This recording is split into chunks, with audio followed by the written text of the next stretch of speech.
حضور علیہ السلام نے ایک دن صحابہ سے فرمایا تھا کہ تم ایک ہوتے ہو اور کئی ہزار کافر کو بھگا دیتے ہو، ایک وقت آئے گا کہ ایک کافر ہوگا اور 1000 مسلمان کو بھگا دے گا۔ اس بیماری کو خاص توجہ سے سننا اور اس کی وجہ بھی سننا کہ بیماری پھیلتی کیسے، بس اس بات کو کبھی نہ بھولنا، یہ نفع دے گی۔ کہا ایک کافر 1000 مسلمان کو آگے لگا کے بھگائے گا، کیونکہ وہ پاک طیب طاہر دلوں والے لوگ تھے۔ وہ بول پڑے یا رسول اللہ صلی اللہ علیہ وسلم کیوں ایک کافر 1000 مسلمان کو بھگا ڈالے گا؟ کیا وجہ ہوئی، کیا ہو جائے گا؟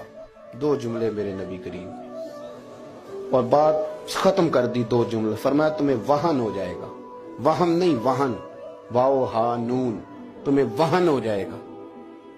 یا رسول اللہ یہ کس بیماری کا نام ہے؟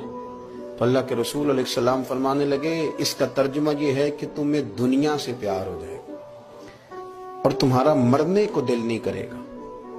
دنیا سے پیار کرو گے، موت کا لفظ آئے گی تمہیں کراہت آئے گی، کراہت، حالانکہ مرنا پکی بات ہے، لیکن تمہیں جب موت سے کراہت آنے لگے اور زندگی سے پیار ہو جائے پھر کافر تمہیں بھگائیں۔